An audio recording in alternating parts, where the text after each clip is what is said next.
lakini pia afisa habari wa bodi ya ligi kuu Tanzania. Tulikuwa na mkutano hapa awamu ya kwanza ambapo kocha mkuu wa klabu ya Yanga pamoja na nahodha wamezungumza nanyi wanahabari kuelekea mchezo huo, na kwa mujibu wa ratiba ambayo ilitumwa kwa klabu zote mbili na kwenu wanahabari, Simba Sports Club ambaye ni mgeni katika mchezo huu walipaswa kuwepo hapa saa 5:30 na kuanza mkutano, lakini tumefanya jitihada kadhaa. Bahati mbaya sana wahusika wamekuwa hawapatikani kwenye simu, kwa hiyo tunashindwa kuelewa changamoto hasa ni nini mpaka sasa hivi, lakini bado hawajafika kwenye eneo la mkutano. Na kwa sababu hili ni jambo la kikanuni, ni jambo ambalo lina ratiba, na baada ya hapa kuna ratiba ya matukio mengine kuelekea huo mchezo, hatuwezi kuendelea kuwepo hapa mpaka jioni, ndugu zangu wanahabari. Kwa hiyo nitumie fursa hii kusema rasmi kwamba tunamaliza mkutano wetu rasmi na kwamba taarifa nyingine zitatolewa hapo baadaye. Kwa hiyo kila kitu kiko sawa, na kwamba tumewakosa Simba Sports Club ili watueleze changamoto, kama kuna changamoto yoyote ambayo wamekutana nayo huko njiani wakiwa wanakuja au la. Kwa hiyo tunaendelea kuwatafuta, tutakapojua nini changamoto tutawajuza kupitia kurasa zetu za mitandao ya kijamii na maeneo mengine muhimu. Kuna swali na hilo jambo jamani? Taarifa ina maswali. Kiporo cha jana kinahusisha mazoezi. Kwa mujibu wa kanuni, klabu mgeni anaruhusiwa kufanya mazoezi kwenye uwanja wa mchezo angalau mara moja kabla ya siku ya mchezo. Siku ya mchezo ni kesho na leo ni tarehe 24, na kanuni ile inasema kwamba ni muda ule wa mchezo, ambapo kwa mujibu wa ratiba yetu mchezo utafanyika saa 11 jioni. Kwa hiyo saa 11 jioni ya leo ndio muda wa kikanuni wa timu mgeni kufanya mazoezi kwenye uwanja wa Benjamin Mkapa. Lakini nimetumia neno wanaruhusiwa, halazimishi kwenda kufanya mazoezi. Baada ya hapa kuna kikao cha kitaalamu cha maandalizi ya mchezo. Kwenye kile kikao timu zote mbili zinakuwepo, na inawezekana uamuzi wa wao kwenda kufanya mazoezi au kutokwenda unaweza ukawa communicated huko. Kwa hiyo kwa sasa hivi hapa ninachoweza kusema ama kuwajuza wanahabari kwamba tuvute subira, confirmation yote ikishafanyika basi tutashare kupitia kurasa zetu, na nitawaalika wanahabari kwa ajili ya kufanya coverage kwenye dakika 15 za mwanzo za mazoezi ya timu mgeni. Hilo ni swali la kwanza.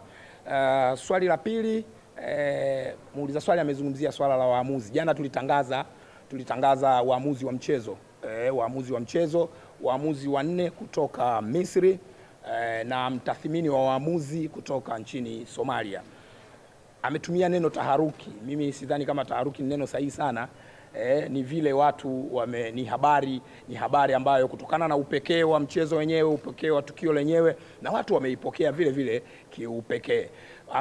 Amesema pia kanuni, muuliza swali amesema kanuni hazisemi chochote kuhusiana na hilo. Ni kweli, kanuni hazizuii TFF kupitia kamati yake ya waamuzi kuleta muamuzi kutoka nje ya Tanzania kwa ajili ya kusimamia mchezo wa ligi.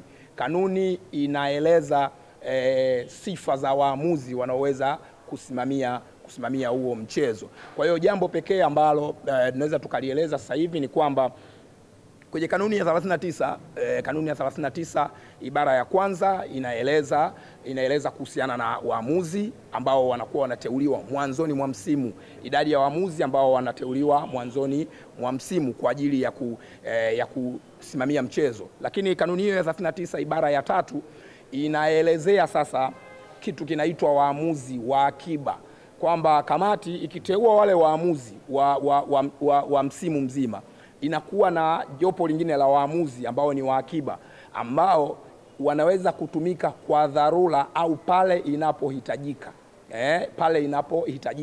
Kwa hiyo ni kanuni ya 39 ibara ya 3 ambayo inaelezea hilo jambo, kwamba kutakuwa na waamuzi wa dharura. Orodha hii ya waamuzi haijawahi kutangazwa na TFF kupitia kamati yake, wala orodha ya waamuzi wa akiba haijawahi kutangazwa kupitia kamati ya waamuzi ya TFF. wanayo wenyewe, wanaitumia, maana yake waamuzi wenyewe wanajifahamu, wale ambao wameteuliwa kuchezesha ligi msimu huu wenyewe wanajifahamu, na kwamba sasa tunakwenda kwenye mchezo huu waamuzi wametajwa.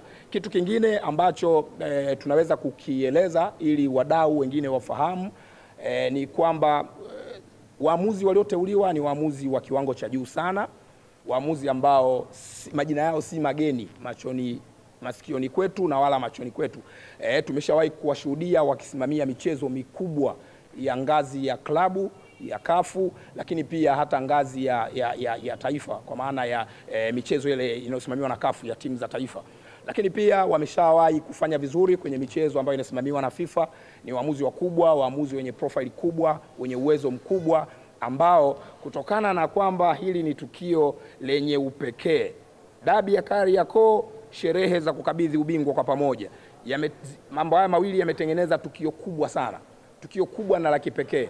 Si tu waamuzi kutoka nje, kuna mambo mengi sana yataendelea kutangazwa na kuelezwa ambayo yanaendelea kusherehesha upekee wa tukio lenyewe. Suala la klabu kushirikishwa ama klabu kuridhia halipo kwenye kanuni.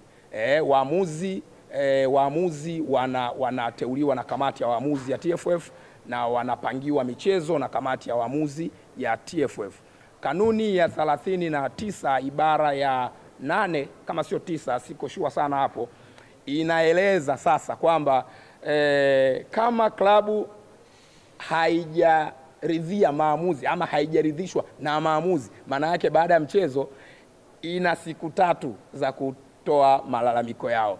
Kwa hiyo hakuna sehemu inayotoa nafasi kwa klabu, kiongozi au yoyote kuzungumzia muamuzi kabla. Kanuni hiyo ya 39 ibara ya 8 kama sio ya 9, siko shua sana, inaelezea pia sasa kwamba kiongozi, mchezaji, kocha au mtu mwingine yoyote haruhusiwi kumkataa muamuzi aliyepangwa na kamati ya waamuzi ya shirikisho la mpira wa miguu Tanzania.